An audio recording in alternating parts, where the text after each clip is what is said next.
This will be a short presentation on the light gathering power of a telescope and how you might compare one telescope or instrument to another. This is a picture of the Gemini North telescope. It's one I happened to visit on a field trip one time back in 2011, I think. It's been a while. But quite an impressive thing. You don't really understand how large the building is looking at it behind these people. It's actually quite a huge thing. The light gathering power of something depends on the area of the objective lens or mirror. And so how much light it captures depends on that. If you've got 3 different areas, each with different diameters, diameter 1, diameter 2, diameter 3. The way you calculate the area, it'd be pi r squared, but when you're doing the diameter, since it's twice the radius, you have to square the diameter and then divide by 4. Not a big deal. In this case, I scaled it so diameter 1 is 20, diameter 2 is 40, and diameter 3 is 110.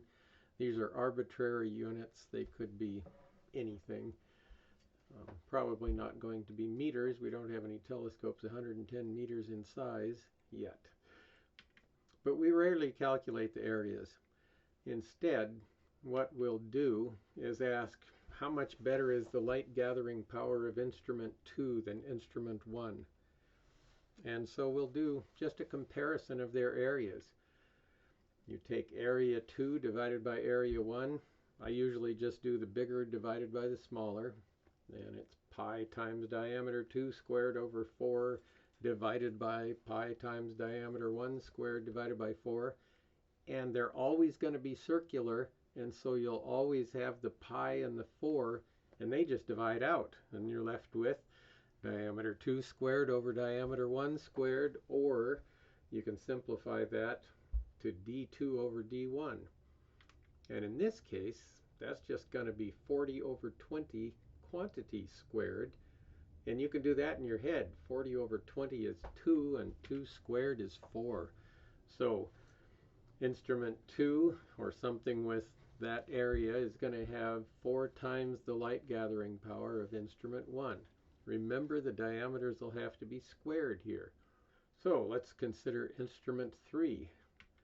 How much better is the light gathering power of instrument 3 than instrument 1? We repeat the process. A3 over A1 equals D3 squared over D1 squared, or D3 over D1 quantity squared, which in this case will end up being 110 divided by 20 quantity squared. And if you calculate that, it ends up being about 30. It's actually 30.25, but we don't care about really precise numbers here. 30 is close enough. And so that's how you do it. Let's switch to some examples that are a little bit more real world, and I'll work those out by hand. Here we'll compare the light gathering power of a dark adapted eye that has a pupil diameter of 7 millimeters with a single barrel of a binocular with a 50 millimeter diameter objective lens. And here's a pair of binoculars here, and these happen to have 50 millimeter diameter lenses somewhere on here. It's not so easy to see, but it says 7 by 50 on these binoculars. Probably can't read it very well, but the way binoculars are always written, the first number, the 7, is the magnification of them, and then the second number after the times thing, it's 7 by 50 is how you'd say it. You don't multiply that, but the 50 is the diameter of the objective lens in millimeters. So that's what these happen to be, is 7 by 50 binoculars. So let's go ahead and do the calculation here. We want to compare the light gathering power of the eye, dark adapted eye, with that.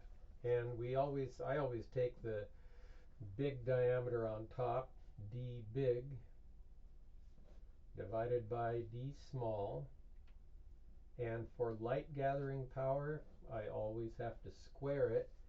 And so in this case, it'll be 50 millimeters divided by 7 millimeters. You can use any units you like as long as they're the same top and bottom. And the millimeters divide out, and I square that. And let's see, what would you get? You'd get about 50.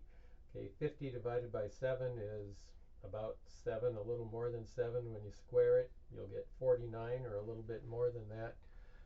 So that's what you get. If I actually check the calculation carefully, I get about 51, but 50 is close enough, but you could say 51 if you really want to. So there's a simple problem. Let's do one a little more complicated. Compare the light gathering power of a single barrel of a binocular with a 50 millimeter diameter objective lens with an 8-inch diameter telescope. And 8 inches is equal to about 200 millimeters. So as I did with the previous problem, I'll just take the diameter of the big instrument, the telescope, divide by the diameter of the small instrument, and square it. And I'll end up with 200 millimeters divided by 50 millimeters squared. The millimeters divide out. 200 divided by 50 is 4. 4 squared is 16. So this ends up being a one you can do in your head. Actually, I did the last one in my head more or less. A lot of times they're easy to do that way. Sometimes the numbers won't be quite so sweet, and then I would use a calculator.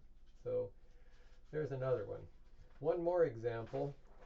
When people are buying their first telescope, common telescopes are either a 6-inch diameter telescope or an 8-inch diameter telescope.